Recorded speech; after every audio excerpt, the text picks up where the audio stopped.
It is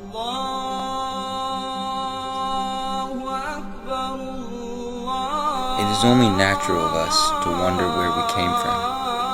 It is also natural for us to wonder where we will go.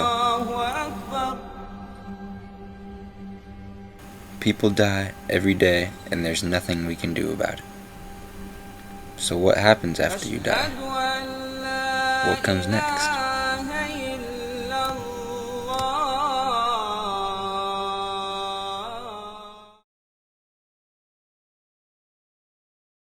After you die, you go like through a kind of a purification process where you're like kind of burned in fires that are supposedly 7 times hotter than the fires on earth, and it's kind of like to purify you until you're pure, and then your soul or neshama goes up to God, and you basically bathe in like God's glory for eternity. It's like beautiful, and then until the Messiah comes and the dead are raised. But there's all sorts of viewpoints. Some Jews believe in no afterlife. Some Kabbalists actually believe in reincarnation. So there isn't like one view, but that's, I guess, the simplest explanation. I guess like you're technically supposed to do the mitzvahs. I mean, this isn't really a very conservative sense. It's like I do good things for the sake of doing them and trying to make the world a better place through tikkun olam, repair the world. But like Orthodox, you're supposed to like do all the mitzvahs in order to bring the Messiah, but also like do good things so you don't be purified for as long and then you go into heaven. So I guess you kind of do it for yourself, and then you also do it for God, because we have like the commandments and God told us to do them. Judaism doesn't talk about like a lot about like wanting to go for the afterlife. It's not about the afterlife. It's about living your life and really doing what you can in this world, and not, you don't really think, Judaism doesn't really talk pretty much about like, it's not like the idea of like doing good work so you like God will love you in the afterlife. That's not a big thing. You just do what you can for either bringing the Messiah to prepare the world and just live your life to the fullest. And you really shouldn't be thinking about death. And that's, I guess, like the best answer. And that's kind of in very traditional sects of Judaism, and also very liberal. Like, is like death is not something that's a big focus in the religion at all. Even though like we have like our theologies talking about it, but it's not what's important at all. What's important is doing what you can in life for the sake of God and for the sake of yourself. I'm Jewish. We believe that when someone dies, they eventually just go and be with God. I personally don't really know what happens after death. Pretty sure you just kind of decompose. Are either of you guys religious? I'm not. I kind of am, yeah. I'm a Christian. It's never been easy for me to like have the faith that I have. It's like kind of like through life's experience I've learned these things, and like so I've always like struggled with that question too, like what happens when you die. And like for a long time in my life I just thought you just died and that was it.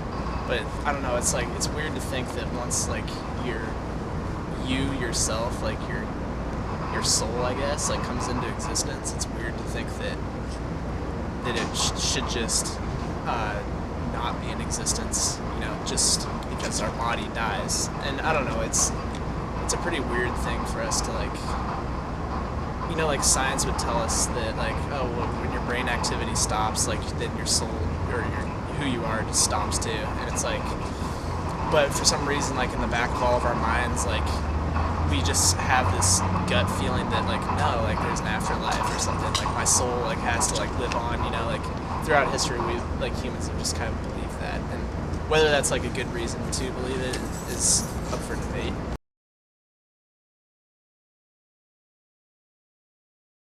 Just the first question is, are you religious? I would say yes, in the sense that I make a certain type of religious activity part of my life, but no in the sense that it doesn't define my metaphysical viewpoints or what I believe about things beyond this world. Okay. And do you believe in God, or what is your definition of God? Well, I believe that God exists in a realm outside of what we can prove or disprove. I mean, we can never show God exists or doesn't exist. So I just kind of abstain from the question. I guess if I had to pick something, I'd say I was agnostic, just because I couldn't, you know, I have no proof one way or the other. Okay. And so what is your view on judgment, or how do you view like sins and how that affects the afterlife? I mean, the things that I would consider sins, some of them can are wrong for reasons that don't require the existence of God. Things like murder, stealing, adultery, maybe. There are a lot of things that, I would say most of the sins, probably 80-90% of sins, you don't have to have a God or a deity to make an argument that they're wrong. You don't have to have any sort of religion. The other 10% is stuff like don't eat shellfish and other sort of stupid, kind of they just sort of tack shit on. And I don't believe in any one specific 10%, but yeah. Okay. And so basically, how does your view of death affect the way that you live your life? Well, I would like to think that it doesn't. I would like to think that all of the things that I hold true as principles can be held without needing to make the existence of God or the non-existence of God. That everything that I live my life by doesn't require God's existence or an afterlife's existence or any sort of metaphysical existence. So, if I die and I just die, that's cool. If I die and I go to heaven, I'm willing to, answer for what I've done, quote unquote, if that may be the case.